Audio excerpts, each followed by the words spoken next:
Hello everyone, I am Dr. Jagriti again with a very interesting topic that is sciatica.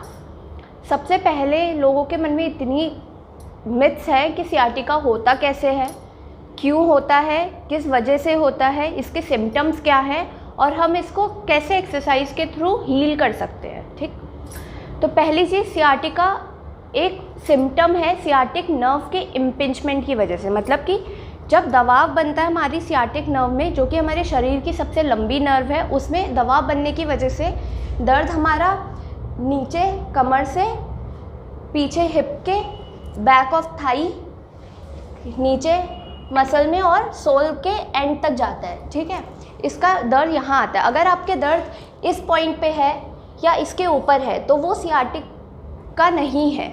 इन दोनों चीज़ में confuse नहीं होना, उसके लिए मैं एक अलग वीडियो बनाऊंगी लो बैक एक के लिए। अभी मैं सियाटिक पेन की बात कर रही हूँ जो हमारे हिप से नीचे सोल तक जाता है, लेट साइड से होता हुआ।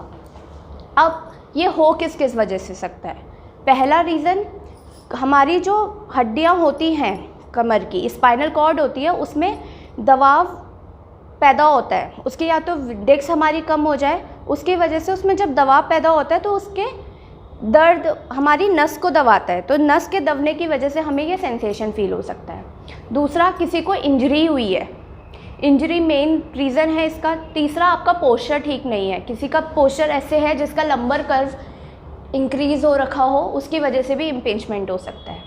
ठीक, अब हम इसके लिए एक्सरसाइजेज स्टार्ट करते हैं। उसमें सबसे पहली है neural flossing, advance neural flossing, और थर्ड है स्लम्प स्ट्रेच। इन एक्सरसाइज के लिए एक प्रिंसिपल मैं आपको बताती हूँ कि उसमें क्या है। पहली वाली जब आप मास्टर कर लें, मतलब पहली वाली में जब आपका खिंचाव होना बंद हो जाए, कम हो जाए, उसके बाद ही आप दूसरी पे स्विच करेंगे, और यही प्रिंसिपल तीसरी वाली के लिए है। पहली एक्सरसाइज जो कि न्यूरल फ्लॉसिंग है, उसके लिए आपको सीधा बैठना है किसी भी ऊंची सरफेस पे। फिर कोशिश क्या, ये आपको ध्यान में रखना है कि इस बैक को बेंड नहीं करना। ठीक है, इसको हमेशा स्ट्रेट रखना है, कोहनियों को सीधा रखिएगा, पीछे की तरफ हाथ रख के इसको पकड़ना है। फिर अपना जो पैर में, जिस पैर में आपका दर्द आ रहा है, रेडिएट कर रहा है, उस पैर को ऊपर की तरफ खींच के पंजे को अपने मुंह की तरफ खींचना है। और ऐसे ही जब पंजा अपने मुंह की तरफ खींचेंगे तो अपने सर को पीछे की तरफ रखना है, बैक स्ट्रेट रहेगा, एल्बो स्ट्रेट रहेगी। इसको, इस स्ट्रेच को 5 सेकेंड टू 10 सेकेंड होल्ड करना है, और ऐसे ही इसको 10 बार रिपीट करना है। 1 2 3 4 5 6 7 8 9 10, फिर नीचे करके छोड़ देना है। ठीक है, अगर पेन और स्ट्रेच आपको इस हिस्से से लेके पैरों की तरफ आ रहा है तो वो नॉर्मल है और वो आएगा, उससे घबराना नहीं है। लेकिन अगर आपको इस हिस्से में और इसके ऊपर अगर फील हो रहा है तो उसको आप डिसकंटिन्यू करिए। उसके लिए आपको लो बैक एक्सरसाइज, जो मैं अपनी नेक्स्ट वीडियो में बताऊँगी, उसको कंटिन्यू करिएगा। दूसरी एक्सरसाइज जो कि एडवांस न्यूरल फ्लॉसिंग है, ये तब कंटिन्यू करनी है जब आप पहली एक्सरसाइज में स्ट्रेच जो फील हो रहा था वो नॉर्मल हो जाए।